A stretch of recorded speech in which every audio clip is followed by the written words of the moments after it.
ચાર વેદોમાંથી શબ્દ આપ્યો છે મહાલક્ષ્મી, મહાશક્તિ, શક્તિનું સ્વરૂપ છો તમે. દીકરી જન્મે દીપકભાઈ તો જનરલી શું કે અમારે ઘેર લક્ષ્મી પધાર્યા, અમારે ઘેર મહાલક્ષ્મી પધાર્યા. અરે ભાઈ અમારે ઘેર માતાજી આવ્યા છે. હારું હારું હાલો. 4 વેદોથી લઈને 6 શાસ્ત્રોથી 18 પુરાણ ઉપનિષદો નીતિ શતકોમાં કે પુરુષોનું વર્ણન ખરું? દીકરો જન્મે કોઈ દી કીધું અમારે ઘેર ભોળોનાથ પધાર્યા એમ, અમારે વિષ્ણુ આવ્યા એમ, ફરતા ફરતા નારદ મુનિ અમારે ઘેર એવું કીધું કોઈ દી? ક્યાંક હોય તો કહેજો, તો હું ખોટો આવી રીતે બરાડા પાડું નહીં. તમે મહાલક્ષ્મી છો, શક્તિનું સ્વરૂપ છો, પ્રદર્શનનું સ્વરૂપ નથી. પ્રદર્શનનું સ્વરૂપ નથી તમે. મને માફ કરજો મારી માવડીઓ, મારી જગદંબાઓ, મારી 64 જોગણીઓ. આ મહાનગરની મોટી મોટી નવરાત્રિઓના જે મોટા મોટા આયોજકો હોય એને હું પગે લાગીને તમ તારે બૂટ મોઢામાં રાખીને હું તમને માફી માંગુ. તમે મોટા મોટા ડોમ મારો છો, એ મોટા મોટા ડોમની અંદર તમે 2-3 ખાલી એવા સૂત્રો લખો છો, ફલાણા વ્યક્તિઓએ કોઈ અંદર આવવું નહીં, ફલાણા વ્યક્તિઓએ નશો કરીને કોઈ અંદર આવવું નહીં. તો મારી એક પેટની વરાળ છે, દીકરીનો બાપ છું એટલે કહી શકું તો એક બોર્ડ એ મૂકો ને કે કોઈ પણ બેન દીકરીને ચૂંદડી વગર નવરાત્રિમાં આવવું નહીં. 200 રૂપિયાનો દુપટ્ટો આવે, દુપટ્ટો 200 રૂપિયાનો જ હોય. એની કિંમત પૂછવી હોય તો દીકરીના બાપને પૂછવું પડે કે આની કિંમત શું છે. આ મને માફ કરજો મારી જગદંબાઓ. એ મહાનગરની નવરાત્રિમાં મોટા મોટા તમને પાર્લરમાં તૈયાર થઈ જઈને 2 ફૂટનો માતાજીનો ફોટો, 3 અગરબત્તી કરીને કે ખડિયાર ગરબે રમવા આવજો, મગર લેતા આવજો, અંબેમાં ગરબે રમવા આવજો, વાઘ ને સિંહ ને બધી લેતા આવજો. જાણે કેમ બંતારામ ભેગા કરવા આવ્યો બધા ગયા હતા. એ તો આવી ગયા છે, હવે શું છે? તમારી હારે જે દીપડો આવ્યો એને કોણ હાસવશે? હું તો એ દીપડાનું ધ્યાન રાખવાનું. મહાનગરના ગરબા ચડાવે, અખિયા મિલાવ કભી અખિયા ચુરાવ ક્યા તુમને કિયા જાદુ, અખિયા મિલાવ કભી અખિયા ચુરાવ ક્યા તુમને કિયા જાદુ, કભી ઘબરાઉ કભી ગલ લગ જાઉ, મુझे खुद पे नहीं आऊं बिना कायम के भी बजे बिना कायम के भी बजे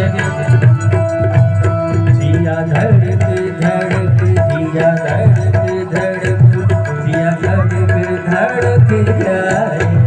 બસ આ ગરબાના સ્ટેપ એ કેવા ચાલુ રાખો. ગરબાના સ્ટેપ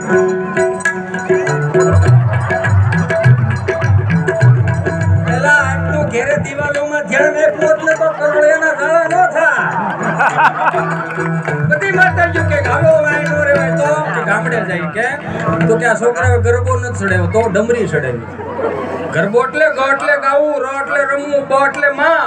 ગાતાને રમતા માને રાજી કરવી એની નામ ગરબો. અને ઘરે કદાચ તમે એ મટકી લાવો, એમાં એ આપણે ગરબાનું સ્વરૂપ આપો, એમાં 27 પ્રકારના છિદ્રો હોય, એમાં એક દીપક પ્રગટાવો. ઋષિ મુનિઓએ મને તમને કેવી સરસ મજાની આપણને એક વ્યવસ્થા આપી કે એ ગરબાની અંદર તમે જે દીપક પ્રગટાવો છો ને, ગરબો એટલે આખું બ્રહ્માંડ, અને એની અંદર જે દીપક પ્રગટાવો છો એ દીપક છે સૂર્યનું પ્રતીક. એમાં જે 27 પ્રકારના છિદ્રો રહ્યા, 27 નક્ષત્રનું પ્રમાણ આપે કે તમે એની પરિક્રમા કરો એટલે તમને આખા બ્રહ્માંડની પરિક્રમા નું ફળ મળે. ઈ ગરબો આ ઋષિ મુનિઓ મને તમને આપ્યું. તો કે અહીંયા નથી રહેવું, તો કે હાલો ગામડે જાય. કેમ? તો કે હજી ગામડાની અંદર ક્યાંક ભારતીય સંસ્કૃતિની સુવાસ આવે છે. આ મહાનગરની જેમ ભલે 56 પકવાનના ભોગ આપણને ધરાય કે ન ધરાય, કોઈ માં કદાચ એના ગોઠણ પગ નહીં હાલતા હોય તો એક ખાલી પાલોમાં મુઠ્ઠી તલ અને મુઠ્ઠી મોરસ લઈને આવશે ને, કદાચ ગરબીની થાળીમાં મૂકશે તો એ 56 પકવાનના ભોગની આપણને સુવાસ આવશે.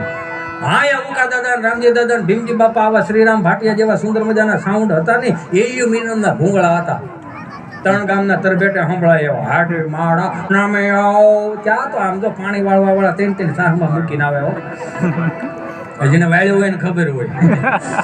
ઉકા દાદા, રામજી દાદા આવે પછી બાપ 5 વર્ષથી માંડીને 20 વર્ષની દીકરી ચણિયા ચોળી પહેરીને ગામના 4 ચોકમાં માતાજીને રાજી કરવા આવે ને, તો એની માં હોય ને આમ ચુંદડી ઓઢાડી દે ને પીનું ભરાઈ દે. શું કામ? કે મારી દીકરી ગરબે રમતી હોય, માતાજીને રાજી કરતી હોય તો ચુંદડી નીચે ન પડવી જોઈએ, નકર મર્યાદા તૂટે. આ ભારતીય સંસ્કૃતિમાંથી હું અને તમે મોટા છે, પણ ગીતો આવ્યા ને એમાં આપણે અટવાઈ ગયા. પેલા જૂના ગીતો 20 વર્ષ 25 વર્ષ પાછળ ગયા તો ફિલ્મો હું અને તમે ફેમિલી સાથે જોઈ શકતા હતા. અને હવે એક સ્ટેજ એવું રહેશે ફેમિલી સાથે તમે બેસી શકો. આ છેલ્લું રહ્યું છે હવે, આ જો તમે રહેવા દો તો. જનરલી છે આમાં હાઈની વાત જ નથી. આ પેલા જૂના ગીત હતા, છોડ દો આંચલ જમાના ક્યાં કહેગા, જન્મ જન્મ કા સાથ હે હમારા ઓર તુમારા. આપણે આદિ અનાદિથી છે, આજકાલના નથી. તો કે એટલું બધું ન હાલે, તો ટૂંકું કરો, ટૂંકું.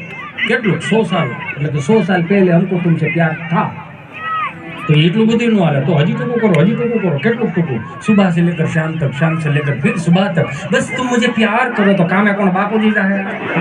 હા, બેંકના 3 હપ્તા સડી ગયા, નથી દેખાતા તમને? ધંધે લાગી જાઓ, મરી જાવ, આમ કામે છોટી જાઓ. કામ કર્યા સિવાય ઉધાર જ નથી. અને હવે તો નવી પેઢી સીતારામ દાંત વાળે ઝલક દિખલા જા.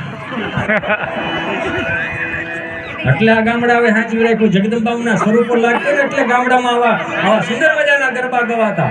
હેમાં તું કાળી ને કલ્યાણી મોરી માં, રાજો ક્યાં જોગમાયા.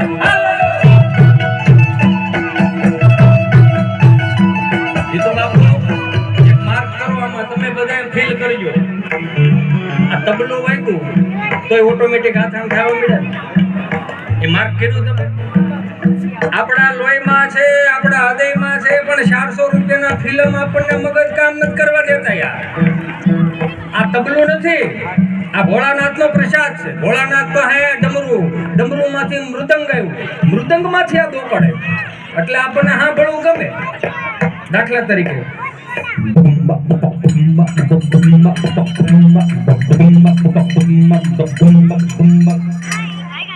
પશ્ચિમી સંસ્કૃતિનું અનુકરણ આવ્યું.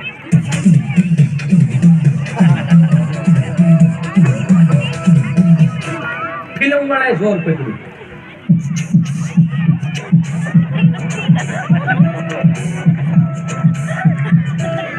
હવે તો આમ જ કરાય સીતારામ.